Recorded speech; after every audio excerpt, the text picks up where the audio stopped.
Naku kabibig parang marami ang papalakpak nito. Bakit sila papalakpak kabibig?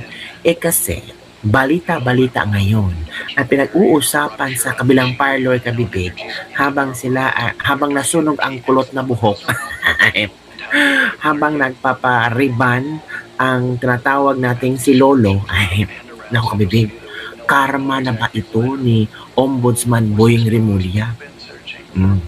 Meron kasing pinost si Jesus Palsis. Knowing Jesus Palsis, may marami ding mga mga reliable sources ayon sa kanyang Tweety Bird. Mga Tweety Bird, sino ba? Puting Ahas.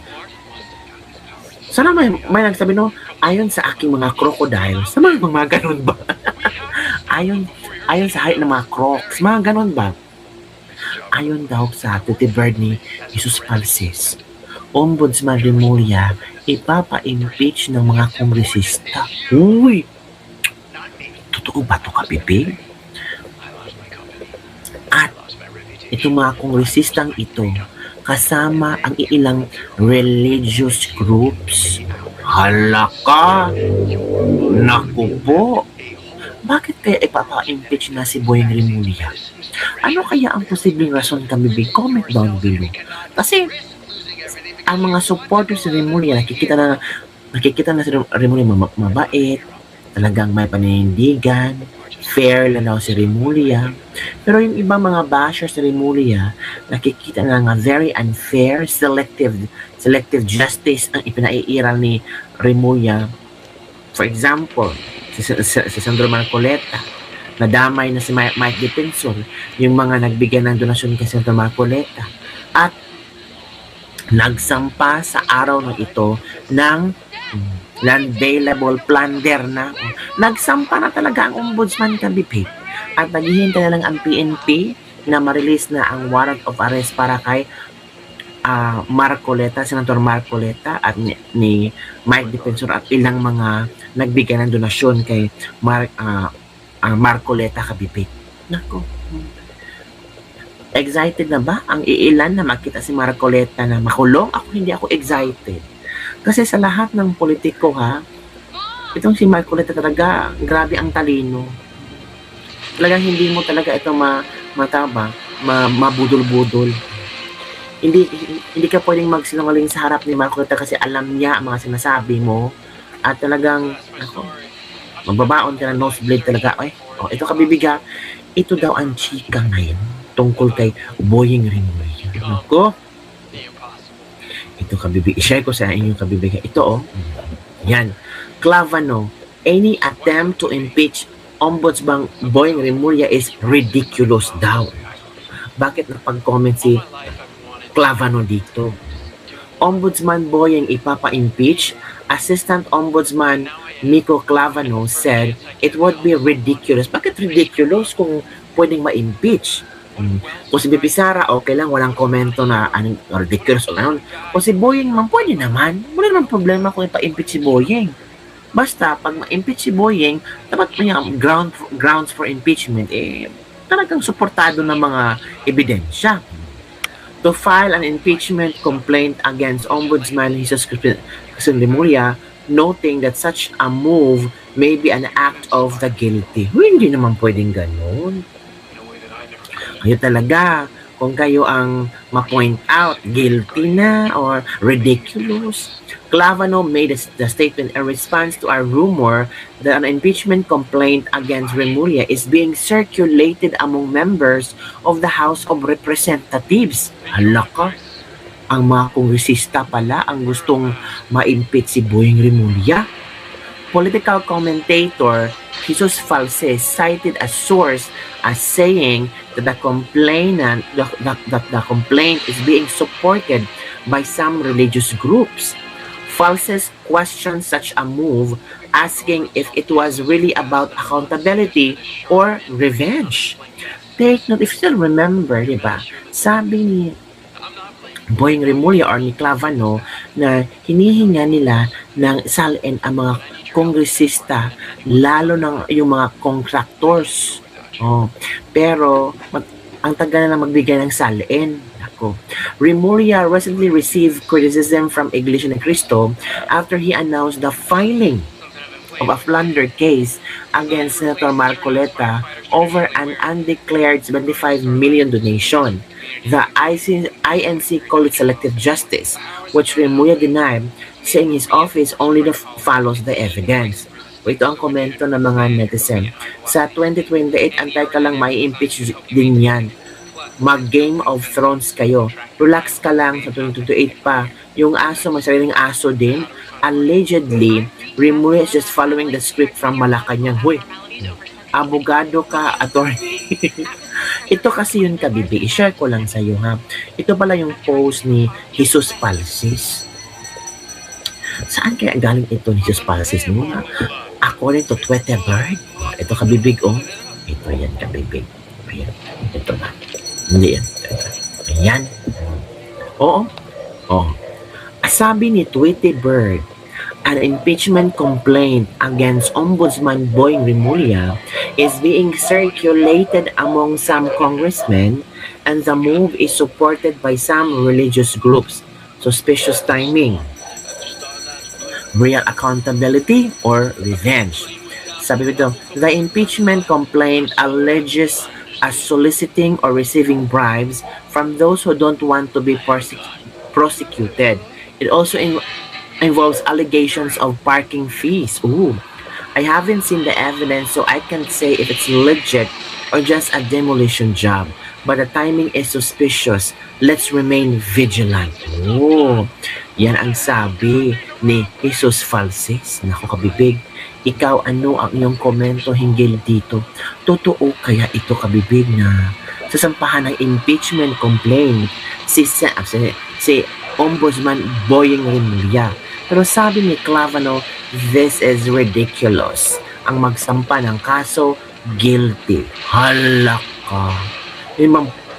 Hindi pwede magsampa ng kaso kasi may nakitaan silang hindi maganda ginawa ni Boying. Kayo naman, grabe naman po kayo. Diba? Wala namang problema doon. Ito kabibig ha. Let's proceed to Mayor Magalong. Si Mayor Magalong, sabi niya, anomalous project sa Baguio City, tinawanan lang ni ex-DPW Secretary Bunuan. Punta tayo sa mga flood control kasi ito yung mga pinag-uusapan kabibig eh. Ito ha, share ko sa inyo ha. Share natin ito. Pero, uy, shocking ha, ipapa-impeach si Boying? Hala, ito kabibig. Kasi one time ako personally na pumunta sa opisina niya, siguro mga 4 months o 5 months pa lang siyang secretary. Pagpunta ako yung dala-dala ko yung ang kapal-kapal na folder Binanggit ko sa kanya, ito yung mga anomalous perceived anomalous projects diyan sa Baguio City, pinigay ko sa kanya. And then? 3 words lang ang sinagot niya sa akin sabi niya. Ano ho ang masasabi ninyo dito sa naging pahayag ni Ombudsman Boying Remulla na nais gawing state witness si former DPWH Secretary Manuel Bonoan dahil daw sa mahalagang impormasyon na pwede niyang ibigay? Para po sa inyo, gaano kalaking development po ito sa ginagawang flood control probe? At sa tingin ho ba ninyo ay pwede nitong buksan ang posibilidad na masilip kung sino talaga ang nasa likod ng mga anomalya? Well, alam mo, ako kasi may bias ako kasi kay former Secretary Bunuan Kasi may masama ako sa kanya Ay. Hindi dapat talaga masama yan. Unang-una, talagang isa rin yan sa mga most guilty. Kaya lang, siguro may rason din si Ombudsman Remulla. Siguro may nakita siyang opportunity na talagang mas marami pang madadawit, mas marami pang lalabas. Kaya siguro naisip niya na gawin na lang siyang state witness kung sakasakali. No? Nailahad na po ba ninyo, Mayor, yung inyong masamang karanasan? Oo, yan, no? Kasi one time, ako personally na pumunta sa opisina niya, siguro mga 4 months o 5 months pa lang siyang secretary. Pagpunta ako yung dala-dala ko yung ang kapal-kapal na folder Binanggit ko sa kanya, ito yung mga anomalous perceived anomalous projects diyan sa Baguio City, pinigay ko sa kanya. And then?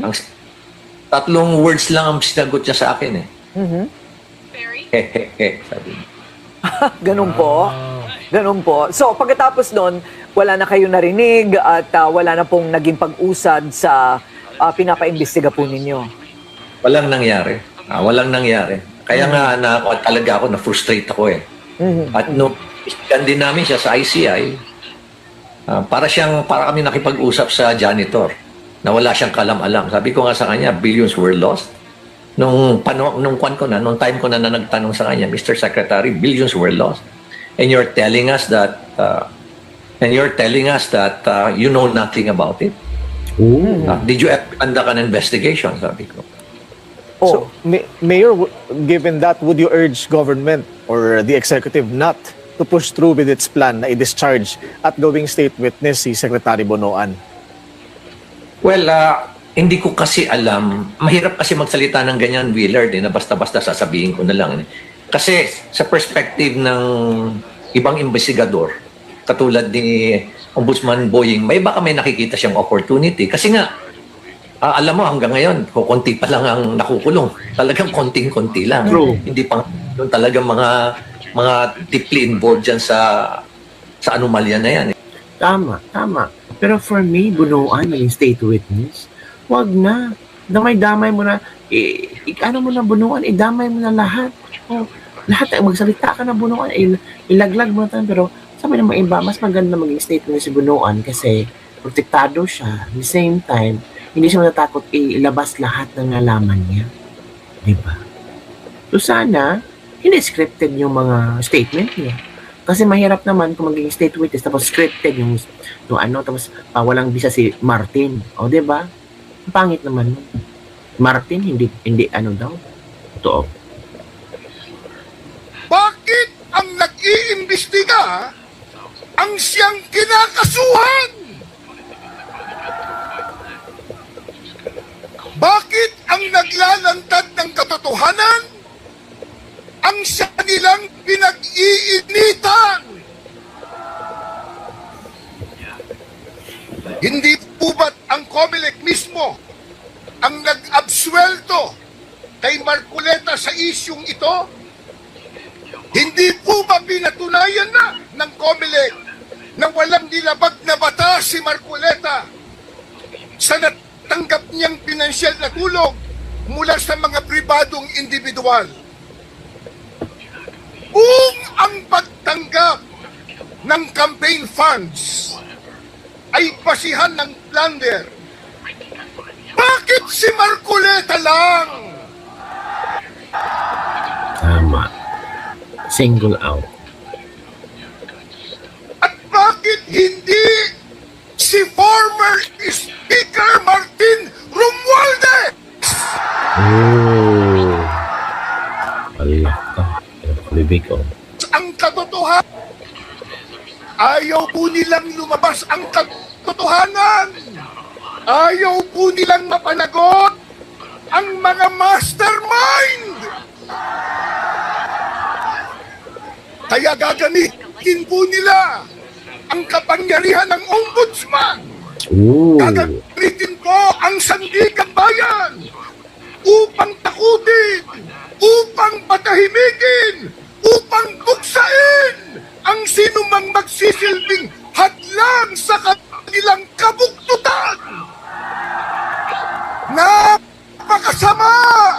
Napakasama! Napakasama!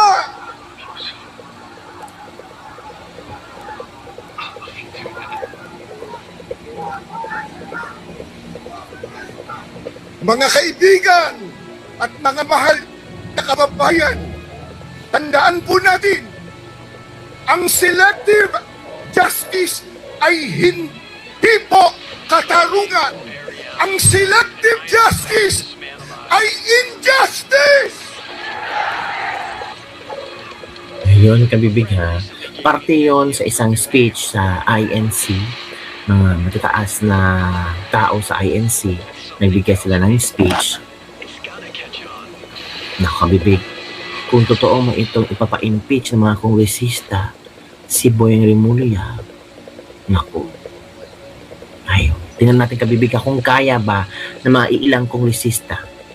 Kasi kung hindi ito binalita ni Jesus False sa mga galing sa kanyang Tweety Bird, of course, walang nangyayaring ganyan sa loob ng kamara. So, meron talagang nag-tweet kay Jesus Falses na ito ang posibleng mangyari. At tungkol sa mga parking fees daw, and so on and so forth. Hala ka mga kabibig, parang, is this the end of Ombudsman Boying Remulla? Nag 1 year na ba si Boying? Parang 1 year na siyang ombudsman.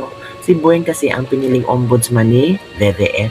Nako, kung mangyayari yan, yari ka talaga, Boying. Pero sabi ng iba na sa 2028 na yan ipag-impeach pag uupo na si BP Sara bilang presidente. Wala. Naku po. So yun lang po, kabibig ang ating Lislib po dito. Ikaw, ano ang iyong opinion dito? Payag ba kayo? Suportado nyo ba ang mga kongresista na ipa-impeach itong si Boying Remulla? Payag ba kayo?